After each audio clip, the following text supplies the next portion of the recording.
Hey y'all, so this is going to be a little crazy. I am outside. My girls are at dance, which meets at a church. And so the only place where I could still get the internet and not be in with a whole bunch of screaming girls was outside at the park that they've got. And there's airport like a block away, and there's a lot of kids here. So I apologize right now if this is a little bit crazy. Hopefully the traffic isn't going to be too insane.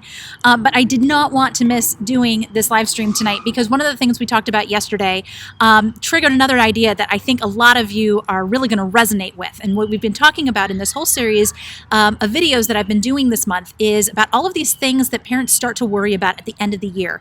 And yesterday we talked about how the quality of the year that you gave your kids had so much more to do than with other things besides just the curriculum that you finished. That the quality of the year is not just dependent on did we get through all the books, that there is so much more that your kids learned. Something else that I want you to remember, and my gosh, put this on a sticky note and put it somewhere if it's going to help you. Your kids are not a checklist, and neither is their education. Your kids, their future, who they are as people, how they are going to be formed by this experience of homeschooling, they are so much more than just a checklist of activities, a checklist of lessons, a checklist of subjects, a checklist of concepts, a checklist of skills. Those are all sorts of things that, yes, create an education. And yes, a child's education is going to form and mold them. But your child is not a checklist. And I know that when you start comparing yourself to public school, you're going to find all sorts of things that you think, oh my gosh, I'm not doing it as well as they would. And my kid doesn't get this stuff. And I don't, my kid doesn't have that experience. And I can't do that the way that a regular teacher would, all this other stuff. But here's the thing. When your kids are in public school, when your kids are in conventional school of any kind, their education has been reduced to a checklist.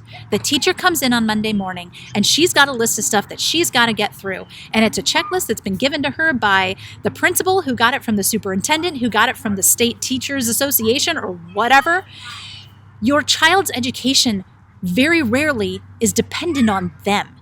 It has nothing to do with what are these child's strengths? What are these child's interests? What is this child going to need to be successful? And it's all about what does the state need me to do? What do we need to get through before we finish the testing or we get to the testing? What do I need to be able to say that I taught the kids in this class?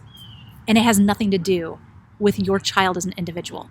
When you bring your child home, your child's education becomes about them. Curriculum is a part of it. Activities are a part of it. Extracurriculars are a part of it. Yes, of course. But they and their education and who they are and their homeschooling experience is so much more than just this checklist of things that you think you need to get through. So those of you who've been kind of freaking out over, oh my gosh, we haven't finished the curriculum. And yes, Allison, I know you told me we could still go on even though we didn't finish it. And yes, I know that we probably gave them a better year than it feels like we did, even though we didn't get through anything or through everything. Yeah, I know. But I'm still worried about all the stuff that I see my neighbors' kids coming home from school with and all of the stuff I hear them talking about and all of the things that, my friends who still have their kids in public school are talking about, all the stuff that their kids are doing and I'm not doing that. How can it be that I'm still giving my kids a good education? You're giving your kids an education that's better than that because you're giving your kids an education that's about them. That looks at who they are as a person, that looks at what their strengths are, that looks at what they're interested in, that looks at how they learn, that looks at what their individual and unique interests and struggles and strengths and weaknesses are, and you create an education that is tailored to that. That is so powerful, you guys. It is so much more than just, here's the lessons we need to get through today. So I know that the end of the year is going to be a struggle for those of you particularly who are new to homeschooling. But even if this is maybe like your second year, particularly if your first year was COVID year, this kind of counts as like your first real year of homeschooling, I would say. And I know that you're going to be panicking. I know you're going to be looking back at the year and seeing all this stuff that you wish you had done differently, all this stuff that you wish you could have done better. All this stuff that you're thinking, oh my gosh, if I can even convince myself to homeschool again next year, then maybe it'll be a better year. I want you to remember that the quality of the education you gave your kids this year, like we talked about yesterday, it's so much more than just the curriculum you got through. But not only that, when you take the shift, when you make the shift into homeschooling, you start to realize that an education is not about the books. It's not about the activities. It's not about the curriculum.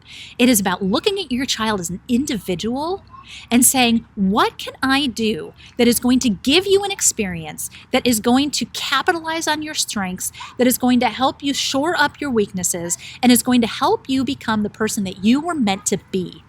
Public school will never say that to your kid. They might be super lucky and get an occasional teacher, maybe one or two in their whole educational experience, if they're lucky, who has that mindset, but that teacher is still tethered to that checklist, right? She doesn't get to come in every day for a month and say, forget the checklist. I'm going to focus on you and what you need in this season. They're never going to say that. It doesn't matter how good of a teacher they are. They can't do that.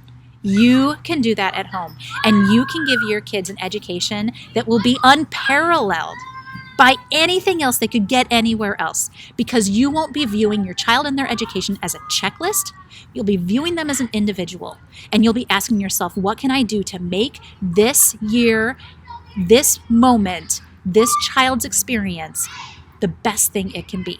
And I don't say that to put a bunch of pressure on you either, because I know if we go into every day going, I need to make this the best experience ever, that's not what I'm saying, okay? Please don't think that I'm doing that, because as you know, less is more is my thing, right? I am not about putting more pressure on you. But what I want you to realize is that if you just look at your kid every day as an individual and forget the curriculum for a minute and just say, what do I need to do today for you? It might just be one little thing. It might just be, let's just snuggle on the couch for 20 minutes before we open any books. Let's go back to bed. Let's not do school today. Let's go to the pool. Let's go to the park. Let's go to the zoo. Let's go to the mall. Okay? Seriously. These are the things that you need to be able to let yourself do, because when you look at your child as an individual and you let go of the checklist, then you can see what it is that your kid needs in any given moment, because your relationship with them is the thing that becomes the priority. And when your relationship with them is the priority, then you're able to see so much more clearly what they need in any given moment. Okay, I'm going to let you go. I hope that was helpful. Your child is not a checklist. Neither is their education. All right, have a great night, y'all. I will talk to you again tomorrow. Take care. Bye.